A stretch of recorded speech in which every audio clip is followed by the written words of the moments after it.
This is what crystal healing looks like. Today's idea of self-care is Instagrammable, aesthetically pleasing, and often involves placing crystals all over your body. Yes, these crystals are supposedly aligning my chakras and balancing my energy. For people all across social media and the world, crystal healing is a way of life. For others, crystals are simply sparkly decor. Whatever their use, the trend is huge. Videos about crystals rack up millions of views, captivating both crystal lovers and skeptics across the world. I'm just as caught up in the whirlwind as everybody else. A few years ago, I bought this crystal necklace, and at the same time, a lot of changes started taking place in my life, which led me to believe that this might have had something to do with it. But why? And how can I be sure it wasn't just a coincidence? There's no denying that crystals are a huge part of social media's self-care culture. But one question remains. Do healing crystals really work? Crystal healing is based on the idea that energetic vibrations from crystals can balance the natural vibrations in our bodies to make us feel certain ways. Rose quartz is said to open our hearts to love, and crystal healers claim amethyst brings calming sensations. I was at a market and we had all of our crystals laid out on the table.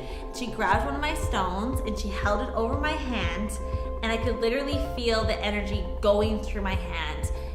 Every single person I tell this story to thinks I'm crazy, but at that moment, I honestly believed that crystals had energy. This idea was around long before there were beauty bloggers or self-care gurus.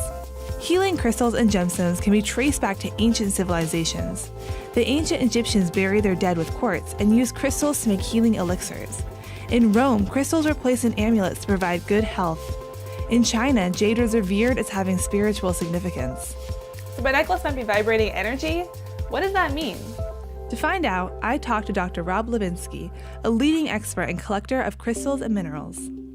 When you talk to me about feeling the power in the crystals, what I'm thinking you feel is your own body's electric field, what some people would call the aura, perhaps going into the crystal and coming back out in some kind of a biofeedback loop or some kind of reflection of your energy through the crystal in a way that I cannot explain scientifically.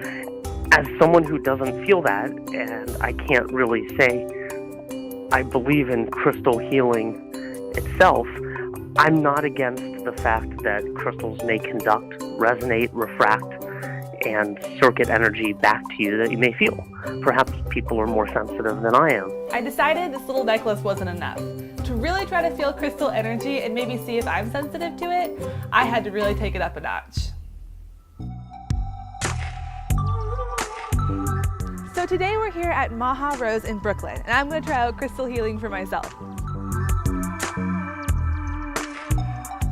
So crystal healing operates on the vibrations of your body and, taking any out of balance vibrations and raising them to be at their natural state. So when we go into a crystal healing, it's really important to kind of tune in and get in touch with that resonance of yourself. We began with a simple meditation. Breathe into your belly, breathe into your chest. And as you're breathing, start to think about what's going on in your life. Start to think about where you would like guidance or where you feel out of balance. I truly felt calm and transported. Suddenly, I wasn't in Brooklyn. I was in a crystal sanctuary. I was ready to feel the energies. So it's kind of like bringing something into balance. When they fill a channel with water to level it off so that boats can go through. It's kind of a similar idea. Like if something's out of balance, you're using something with a similar property to connect it so that it's on a very balanced, level field. So you're just kind of matching water with water and leveling it out and using the different vibrations of the crystals to correlate to different energy centers. During the session, I felt totally relaxed under the crystals. I was in such a deep state of relaxation, it felt almost magical. But I couldn't help but wonder, was real magic at play?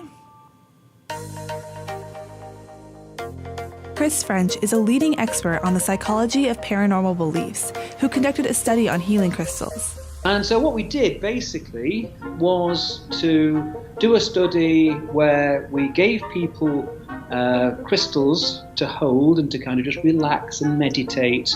And we primed them with the kind of sensations that they might expect to have. And a lot of them did actually report those sensations.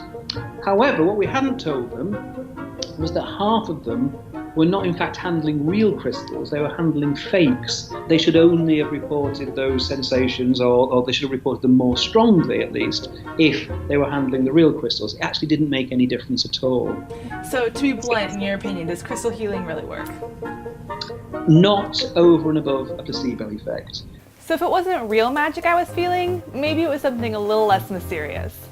You know, magic is just kind of like a fun way to put it, but it really is just about getting in touch with what makes us feel alive. What I would say to any skeptics is whether or not crystals work, I think they make a lot of people feel better, and I think that's the only thing that really matters. Me personally, I wear this, and I've been wearing this necklace for years and years. After I put this necklace on, I felt like all these changes happening in my life. And I've always wanted to ask someone, why did that happen? Was it because I was putting that intention into this necklace? And that's a big part of it. Yeah. A lot of the crystal healing work is about intention. In taking care of crystals, you have to give them a purpose. You have to give them a reason for them to be in your life. So maybe I was the one who really made all those changes in my life, and this crystal necklace just gave me the confidence to do it. What scientists call placebo, crystal healing experts call intention. But just because it might be a created feeling in our minds, who's to say that isn't magic in itself?